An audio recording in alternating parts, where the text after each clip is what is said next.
You're listening to an IOE podcast. Powered by UCL Minds. Welcome to the ECF Staffroom. I'm Elaine Long. And I am Mark Quinn. We are programme leaders for the UCL Early Career Teacher Development Programme. Why are we in the staff room?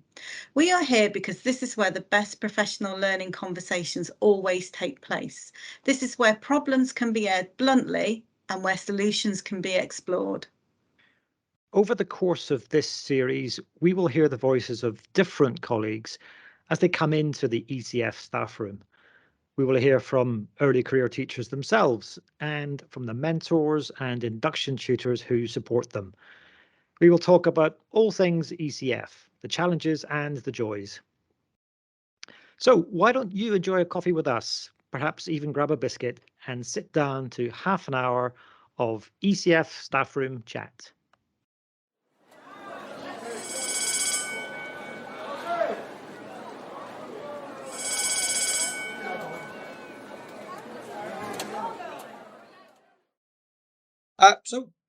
Welcome to the ECF staff room. You're really welcome this morning. It's lovely to see you all joining us. Do put your feet up because I know you've got a busy day ahead of you, so you might as well get some rest in early. Could we start with just introducing ourselves? You know, who are we in the ECF staff room?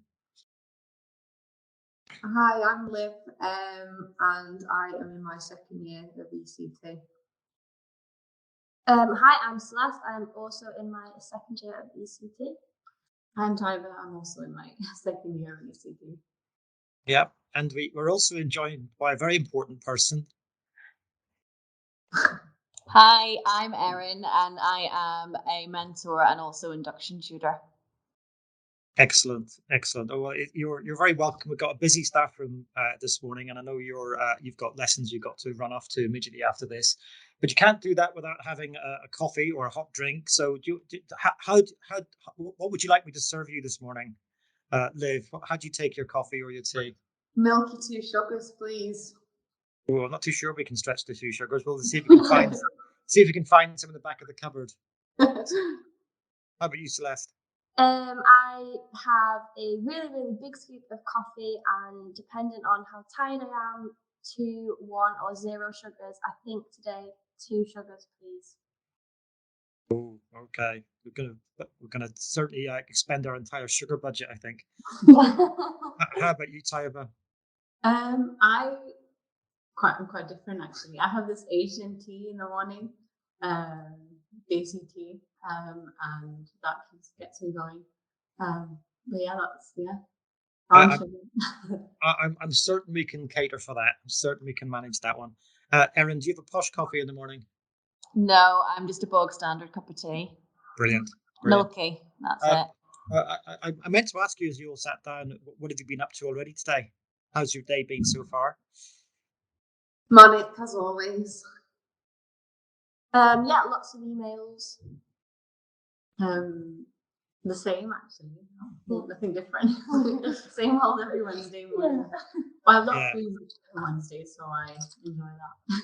Yeah, we've caught you before your first lesson of the morning, I think, haven't we? Yeah. Okay. Fantastic. Well, you're very welcome. We're desperate to get into some proper ECF chat. Over to you, Elaine. Thank you. It's amazing, isn't it, that it's only 9:07 in the morning and already I'm sure you guys have done so much with your day and probably had to do more tasks than most people do in a normal working day before 9:07. So I think you definitely deserve your extra sugars in your tea and coffee. I'm just interested a bit more in why you decided to become a teacher, and indeed if you could tell us what you teach, that would be great as well, and briefly what took you to this point where you're doing a million tasks in the morning and having 5 sugars in your coffee and tea. How did you get to this point? So I very stereotypically and cliche, I've always wanted to be a teacher ever since I was younger, to the point where I'd ask my teachers in primary school whether I could have their extra lesson plans and their extra things that I could teach to my non-existent children in my room. So yeah, I always wanted to be. There was a time in my life where I wanted to be a solicitor, but I think that was basically money based more than actually wanting a career in it. And then I realised actually no, I want to be a teacher. So I did some tutoring and intervention work at 2 schools in Greater Manchester, and that sort of set me going really, and gave me the sort of confidence that I definitely knew this is what I wanted to do. So I was very lucky that I did a PGCE and I got placed here at this school, and I was very, very lucky that I got a job here. So I'm here still. And Celeste, could you tell us a bit about your journey?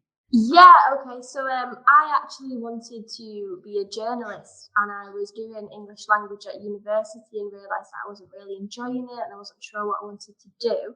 And I literally just saw a poster advertising for English tutors.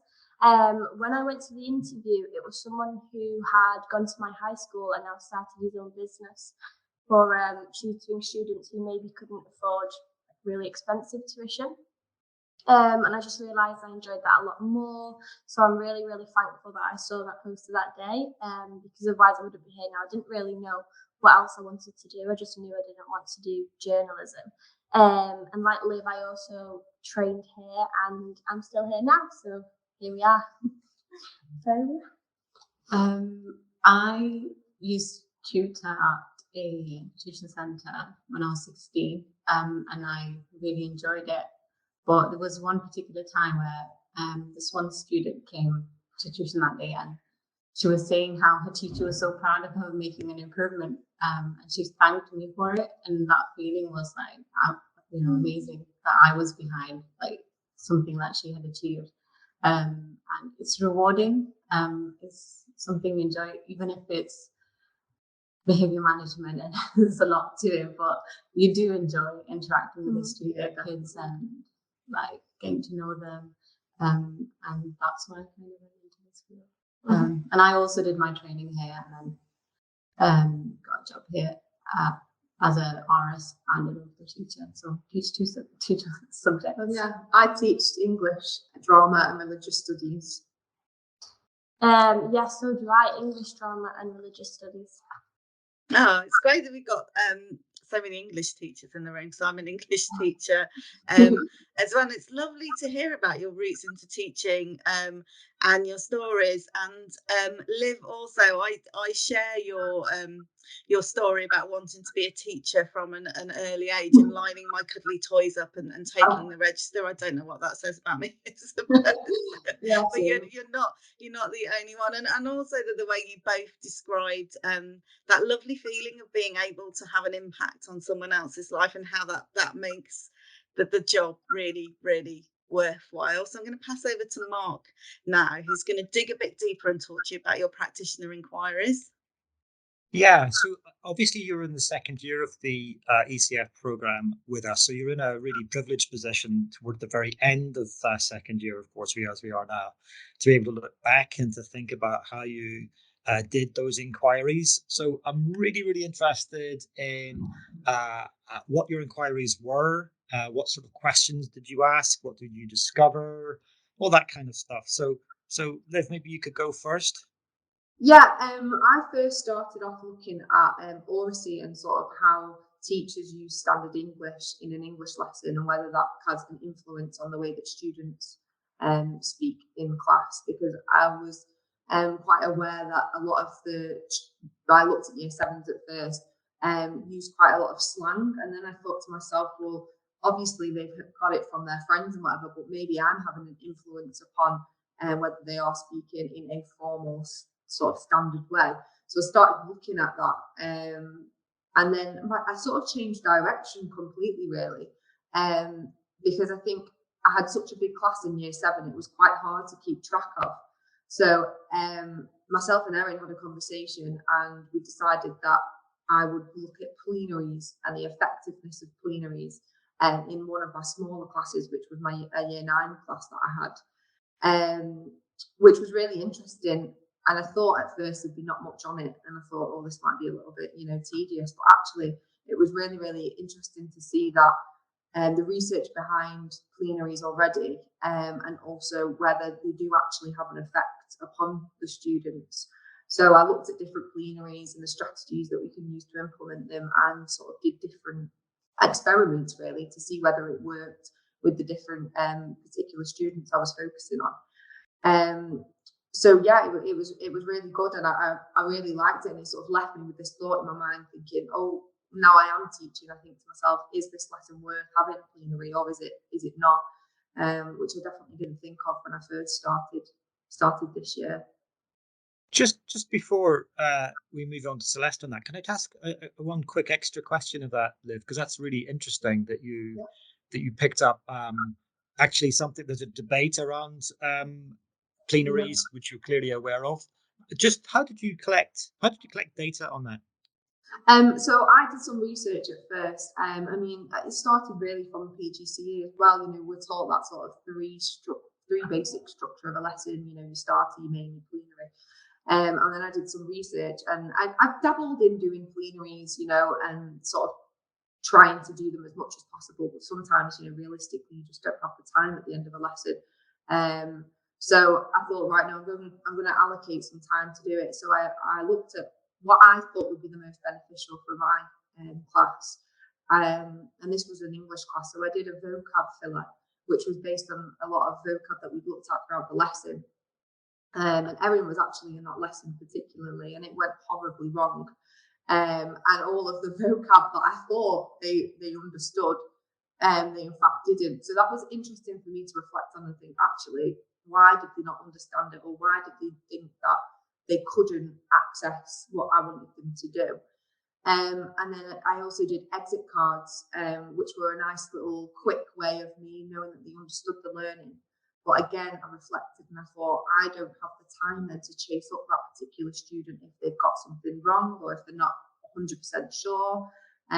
It's you know, the whole sort of idea of it is to get them out of the room. So I tried that, and then I tried verbal plenaries and just asking questions and directed questioning on certain students, and I think that really worked. It seemed to me, it sounds like a little bit of a cop-out really, because it's nothing that's written, it's nothing that's formal, but I think I came to the conclusion that a lot of the children needed that casual interaction rather than something being so formal and written down. I think that's why the first vocab lesson failed so much, because I think they were very much under pressure.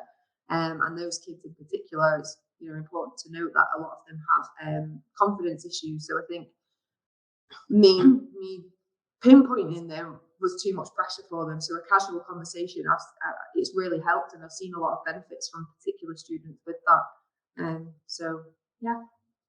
Yeah, that's really interesting, and particularly interesting that you collected the data through your teaching, that it was a natural part of the way you were teaching through plenaries. Elaine, of course, being an English specialist, might want to comment at this stage.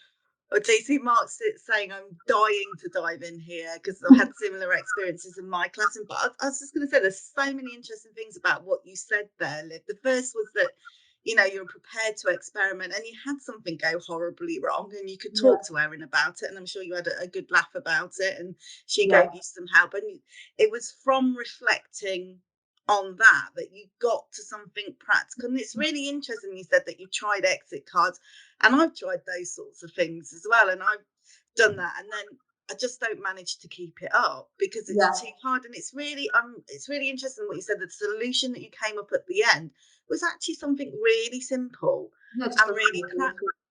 Yeah, but really practical, that you know you can embed in your everyday habits. So I think that really speaks to the value of the practitioner inquiry approach, that through that sort of experimenting with things going wrong, which they do in classrooms all the time, being able to reflect on it, that you've actually come up with just something really practical that's having an impact on your students that you can do every day. Because as busy teachers, we can't be making a million resources at the end of every lesson. You probably, you know, hardly get much time to yourself as it is. So I just think that's really interesting, that what you came up at the end was something quite simple but very effective. Sorry, Mark, that's the English teacher in me diving in.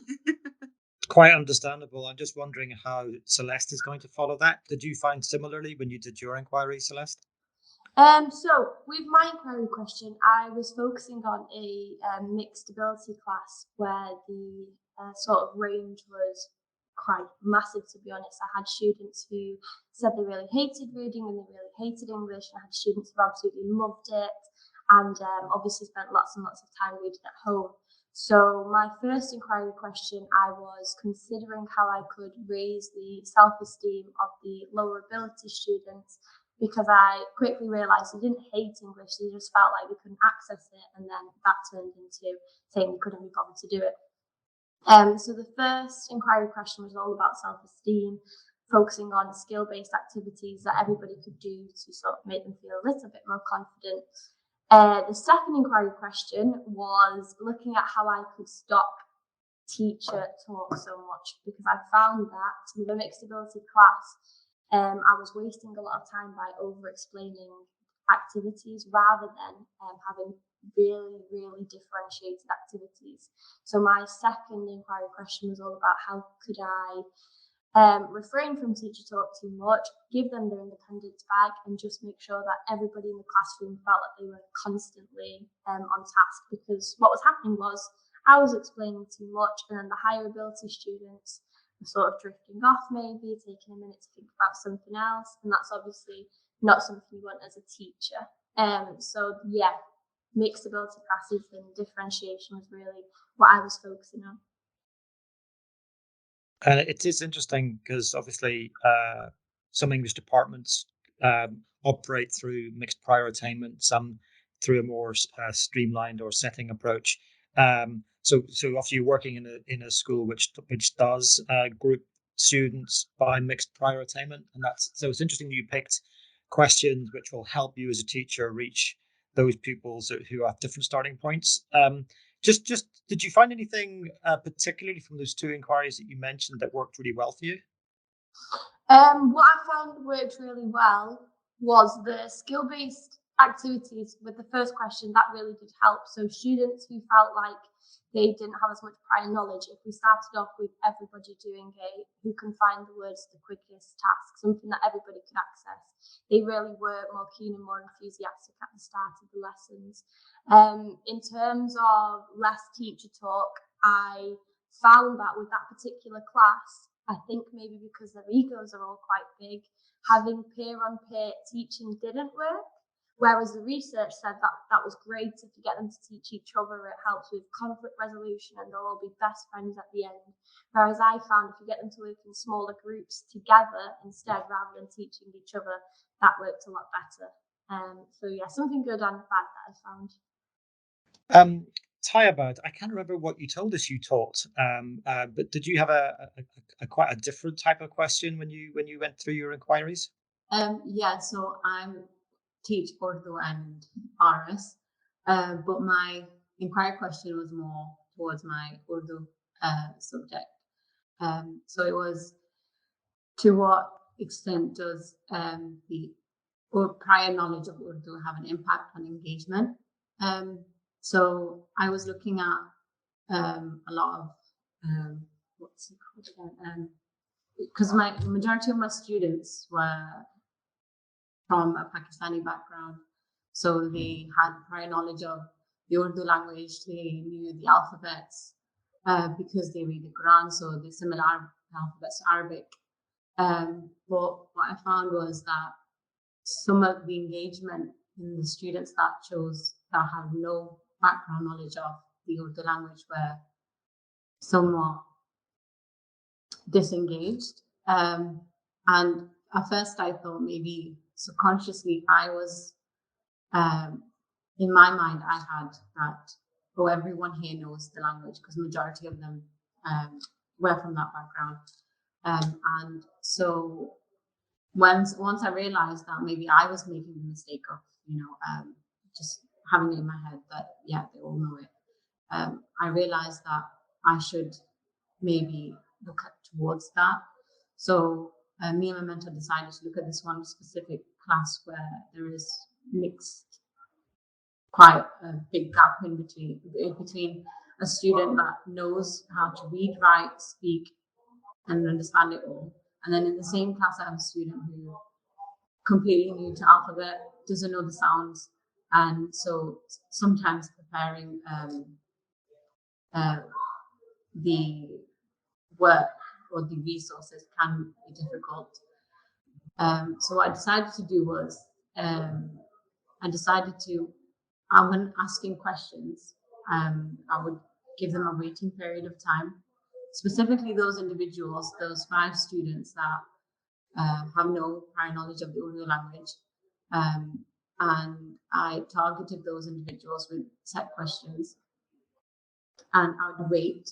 And at first it was horrible because some of them will start, the rest of them will start putting in, saying the answers, but then you'd have to give, sanctions according to that. But it took us a while, but we got there in the end. So now when I'm asking a question, regardless of who it is, they all just sit there patiently waiting, and then they applaud each other like when they get it right, especially when it's someone from a Pakistani background. So I did a student voice at first. I did a student voice, and I found that a lot of the students said that they feel pressured to answer the question out loud because they don't have the confidence for it. But they do enjoy learning the language, and it's interesting because some of the friends speak it, so that's why I've chosen it. And then once I carried out the asking questions and the waiting period, I did another student voice at the end, and one of my students said that he actually found it really beneficial just allowing the time for him to answer. And he's really keen on it. He's not from a Pakistani background, he's white British, and he absolutely loves it. And he's mentioned that the reason why he chose Urdu language because all he heard was swear words in the other language. So now he's like, it's good to know that there's more than that. So it's quite interesting actually, and I think I've enjoyed looking at it, and I've enjoyed seeing the progress that they've made. There's one particular student, he was disengaged at the start, he wasn't completing a lot of the tasks, but when you look back at his book now, you can identify the letters and sounds, and it's crazy because I think sometimes you think, oh, just deliver and the students will get it, but actually when you change something so small in your practice, then it has a massive impact on the students. It's like you see the effect as well. So it was interesting to see him engage now. So all he ever asks is, Miss, can we look at letters, or can we look at this now? Because he knows how to do it. But now it's just about pushing him on, to further develop those skills. Tayaba, I think it's really interesting that you ended that with a story about the impact on a particular student. And when you spoke to us at the very beginning, when you came into the staff room, you did the same thing. You talked about the response you got when you were working for the tuition centre, and the responses you might get from an individual. And clearly that's inspiring for you, isn't it? Seeing that immediate response you can get from the young people you're working with. And isn't it interesting that we all know as teachers that it's really important to know the students? You can't teach them until you know them. And you in your inquiry decided that the best way to get to know your students is by actually offering them the voice, using the principles of student voice in order to collect some data about what your students' perceptions were of what to do in the beginning. And you've learned so much just from listening to them about how better to teach them, how better to reach them. And so that sounds like it's a pretty wonderful project that you engaged in there. Yeah, I think it's also interesting, Celeste, that you said as well that you'd looked at the research on peer support, but that didn't work for your students. And I think that's a similar lesson there as well, that we can look at the research, but it might not always work for your students in your context, in your classroom with you. And there's some really impressive professional learning there that you've described as well, particularly Tayaba, what you were saying about it's a simple routine that you've added to your classroom and it's sustainable. You had to work hard to get it. It sounds like you really had to work hard to get it. So I'm not, trivializing the effort that you had to put in. But now you've got it. It sounds like it's really transformed your classroom culture.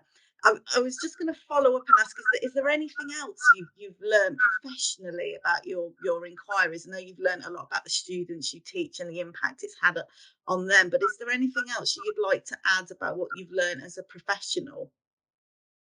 Allow it to go horribly wrong, I think. Don't know whether you two agree. Because I think you're so pressured sometimes, because there is 30 students looking at you, and they look at you in, as this sort of, I don't know, sometimes this beacon of all knowledge, and you know every single thing, and how dare you get things wrong. And sometimes that pressure is, immense. But then when you learn to let go and learn to understand that, you are going to get things wrong in your first 2-3 years of teaching, and nothing's going to be perfect. That was a big lesson for me. And I remember that lesson that went horribly wrong. I was so worried to, go back to Erin, even though Erin's lovely and she'd just, probably laugh about it and whatever. I think I was so worried because I thought in myself, I failed, that I've got this wrong, and they didn't understand what I was going on about. And I think Erin definitely reassured me and was like, we all get things wrong, like that's part of learning for you as a professional, but also for the students to understand that, hey, she's, not a miracle worker. She does also get things wrong as well. So yeah, that was the biggest sort of impact for me on my professional development, definitely. And that's a really powerful lesson, isn't it? Because I actually don't think you can learn and get better unless you get things wrong, because unless you take those risks and experiment, you're never going to get to the point. So sometimes things get a bit worse before they get better. But I agree with you, it's very difficult in teaching because there's so much pressure on us, and we know we hold the lives of those young people in our hands, so it can sometimes feel very pressurized. But I agree with you, I think it's really important to acknowledge that you can't learn unless you get things wrong, and actually by getting it wrong you actually arrived at something much better. So it's really important to embrace that. I'm conscious of time. I think we've got about 9 minutes of the recording left, so I'm going to pass to Mark for the next question. Yeah, it's just I wanted to repeat the idea that we're now at the end of 2 years for you of the program, and I'm just really curious as to how different you feel now as a teacher to how you felt at the beginning. So again, Liv, you might want to kick off on that one. Yeah, I feel very different. I feel a lot more self-assured, I think. I remember at the end of year one, I was still very anxious. I was still very much like, am I doing this right? Am I teaching this right? And then now I've got to the end of it, I've definitely got more of a grasp on what I'm doing, and I understand the thought process behind lessons and things like that. So I definitely feel a lot more, self-assured is probably the best way to describe it. Self-assured, definitely. I think I like what you were saying about it feels like it's just a starter and main and then a plenary. I think I've realised actually there's lots of layers. It's about their relationships with each other, how they view each other, the rapport I'm building with them. Do they feel, have they had a bad morning? Is that something that's contributing towards it? Whereas before, I think like you, I was just focusing on myself and saying, did I do good or bad in that lesson? And I wasn't thinking about any external factors or how I could help. I was just focusing on the bad. Whereas now I feel like we can problem solve a bit better. You didn't think of the other variables. You just thought of the me. You as a bad teacher if something had gone wrong. I think you both kind of summed it up really. But I do feel like over the first and second year, I've grown quite a bit in terms of just professionally and learning more about, again, the different routines and behavior management and just a lot of things. And I don't think you ever stop learning. I feel like every day you find something new, like, I could have done that different, or maybe I should try this out. And you just keep developing, and I think you should always be open to learning and guidance as well from your mentors, and definitely that's really helped, especially because we were the year where it was COVID, the COVID year, so it's been a very interesting year this year because we actually have our own classrooms and we are teaching Oh yeah, not going back and forth. So it's been quite interesting, and I've enjoyed it. Yeah, that's it. And Erin, you must be sitting here listening to all this really proudly as the induction tutor. Can I ask you to come in at this point and just talk to us a bit about how you supported your ECTs through their inquiry? Well, yeah, it's lovely to see the girls have this conversation and just see them being so confident because, you know, although they say they've changed a lot throughout these 2 years, they have always been really strong and really confident in their faculties. They are really, really strong teachers that are really respected. But to see how far they've come throughout that journey. You know, obviously they did say that in year one, it was the COVID year where they were in different areas of the school and it was so difficult to be able to go out and make sure that everyone was okay. But they were so resilient and, you know, so keen to get involved. And I think because they were around different places in school, they made a lot of connections with other staff members that they might not necessarily have done. Because usually you're stuck in your faculty group, and so that was actually a positive of what might have happened. But yeah, working with their mentors who have all been great, really supportive of them, and just getting them to find out what they'd actually been doing because they do so much and they are so great that sometimes you have to sort of like pick around to find out actually what is going on and what are they doing. And the kids tell you, and other members of staff tell you, or you hear things in briefing. And it's not just in the classroom, it's all around, it's trips out, it's, you know, getting involved in things that necessarily they're not asked to do. And seeing those little kids' faces when they're leaving their classrooms and they're so happy and they're so supported. But also then at the end of year two, getting them to see them do their presentations, and SLT wanted to be part of that. We had a celebration at the end of the year, and they got up there and they were phenomenal. They just, you know, had so much detail in the way that they were expressing themselves, and the staff knew who these pupils were that they were talking about, and it was a real sense of, you know, how far that they have come and how great it is, and an opportunity for us to thank them for everything that they do. So it's been lovely, it's been wonderful.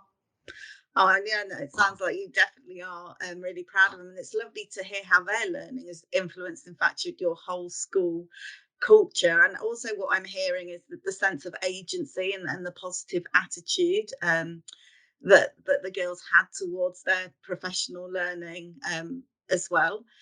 Can I just ask another question, which is about at the start of their journey as an induction tutor? What support did you feel they needed then? It was very difficult at the beginning because we weren't too sure what that was going to look like. So, you know, working with other schools and asking them what they were doing and just making sort of those links. We had weekly meetings on a Wednesday where they would have, you know, specialist staff come in and give information, and, you know, thinking about sort of like working with their mentors and thinking about what it is they need to do. Those weekly meetings are really sort of a time to think about sort of like stepping in and supporting. And then as that mentor role has changed now, it's maybe thinking about facilitating more of a role of, you know, supporting rather than guiding. That was nice to see the independence of that year. You know, sometimes you take it for granted that someone actually has an idea, or that they're not too sure how to express that idea, or that your way of achieving that idea is going to be right. So sometimes that was nice to see them being able to go in a direction that maybe you might not have directed them in. That's really interesting. And so you think that weekly meeting is important at the start, just so people have an opportunity to speak with you if they need to?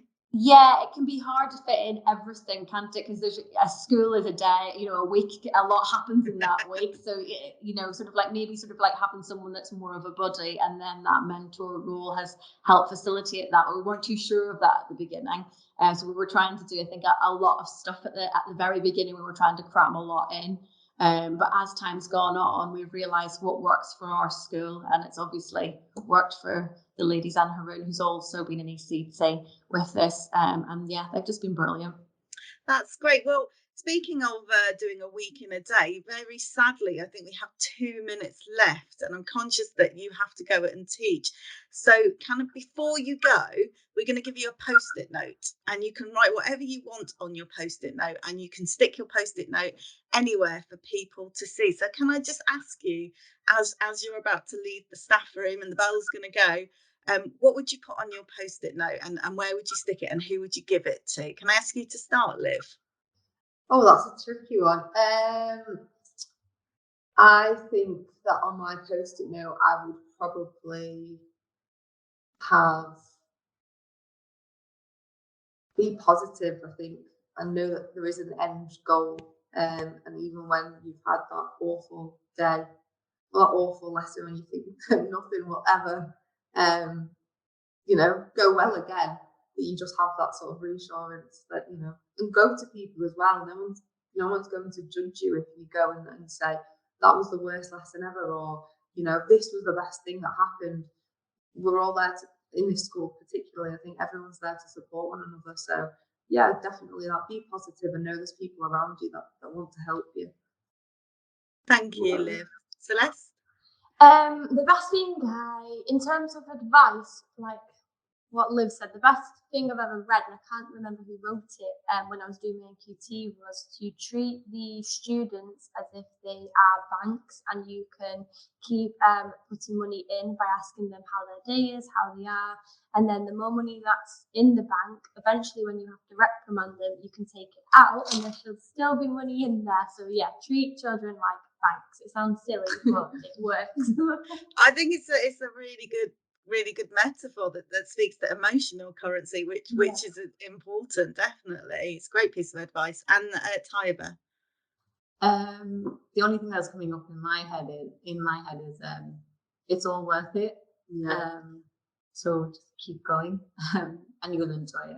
Yeah. That is a fabulous place to end. So all that remains, because I know you've got to go and teach, is for us to say thank you so much for joining us in the staff room today. And we're really sure that other ECTs starting on their journey are really going to benefit from listening to you today.